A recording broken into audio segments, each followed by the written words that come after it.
అవును నాకు అర్థమవుతుంది పిల్ల ఏం ముఖం పెట్టుకొని పోయి నేను సర్పంచ్గా చేస్తున్నా లేకపోతే నేను ఎంపీటీసీగా చేస్తున్నా అని ఊళ్ళోకి పోయి ఎన్నడు కనపడని ముఖం పోయి ఓటు అడుగుతందుకు సిగ్గు లజ్జ ఏమైనా ఉందా మనిషిగా నేను అంటున్నా పిల్ల కోప్పడకు వాస్తవం కానీ లేదు కానీ తాత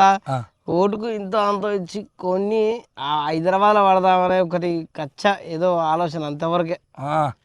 ప్రజలు ఎడానా పోనీ ఎటన్నా పోనీ అంటే రియల్ ఎస్టేట్ బాగా నడుస్తుంది కదా తాత ఇంకా ఏదన్నా ఒక పేరు ఉంటేనే బాగుంటదని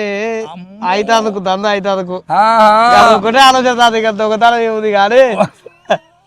ఇది కథ అసలు కథ ఇది అసలు కథ ఇక నీకు చెప్పదేమో తాత లాంబిడే అయితే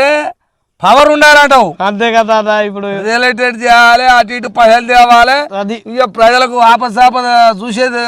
ఇక తర్వాత దేవుడు ఎరుగు అంతే కదా తాత కూడా ఒకటి దగ్గరకు వచ్చినోడికి ఇంతో అదో 5-10 ఇస్తే అయ్యేపోతుంది కానీ మనం దత కావాలంటే మనం ఇంకా పేరు ఇంకా ఏదైనా ఉండాలి అది కథ వ్యవహారం అన్నమాట ఇప్పుడు